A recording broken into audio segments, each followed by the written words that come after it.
Hey everyone, it's Ben Hardy here, and in today's video, we're going to be talking about the most reliable brands for 2022. With that being said, let's just get right into the video. So I think I have to show you guys my setup after this video because it's pretty humorous. But anyways, let's get into the most reliable car brands. Now this is ranked based on how many cars these brands have that are over 200,000 miles percentage-wise. And so I'll get into why that's an issue at the end of the video. But let's get into the brands. So first off, Toyota, 2.3%.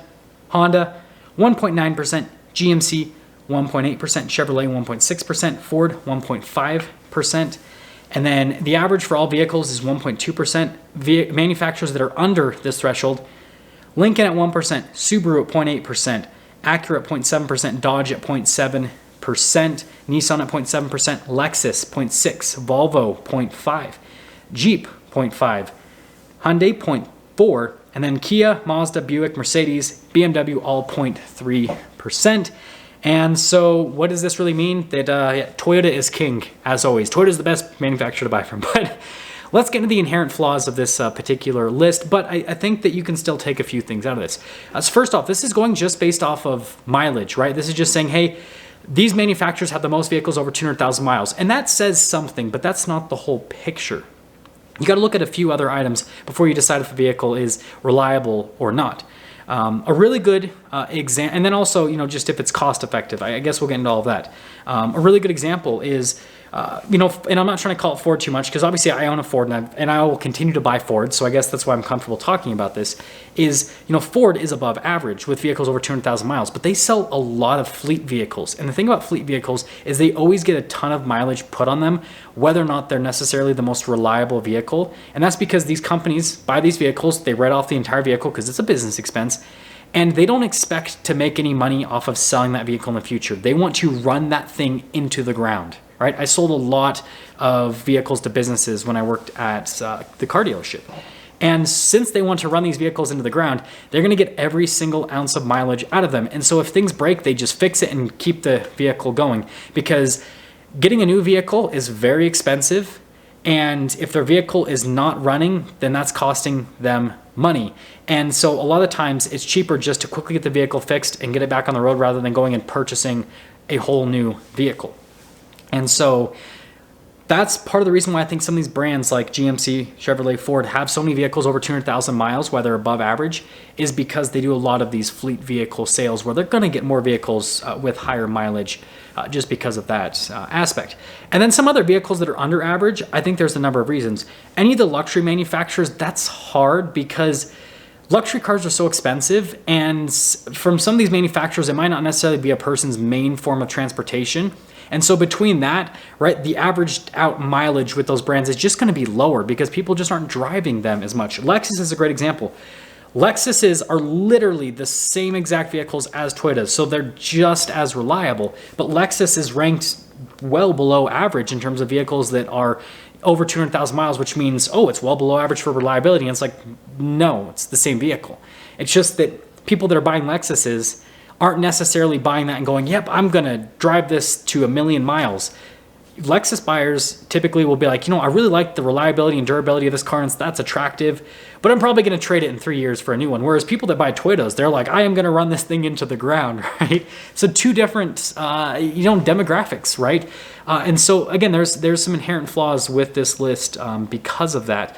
And then on top of that, it doesn't take into account maintenance costs, right? That's a huge thing when it comes to, just ownership of a car.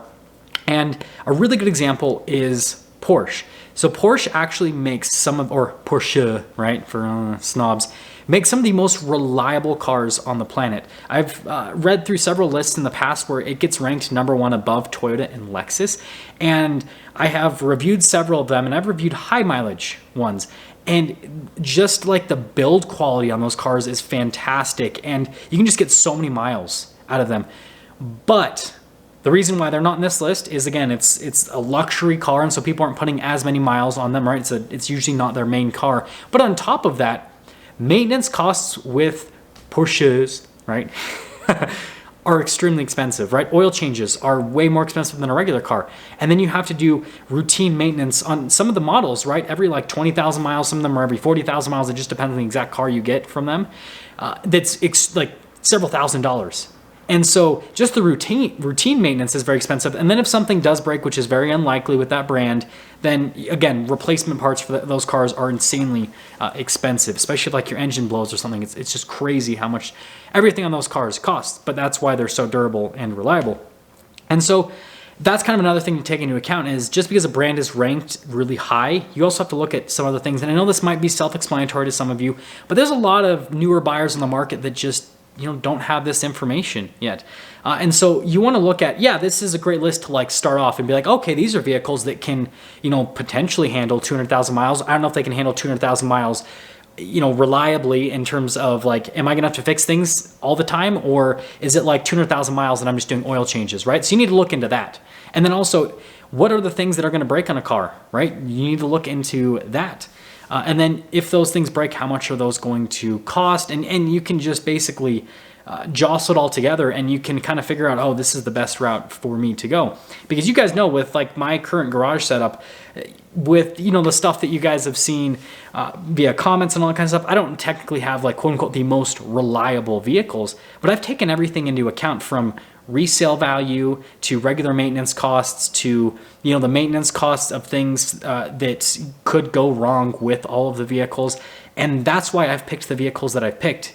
Is they might not necessarily be the most reliable, like they might not necessarily be the vehicles that'll get to 200,000 miles unscathed, just doing oil changes, but there's some other stuff going for that. And you need to just kind of look at the whole picture is what I'd have to say.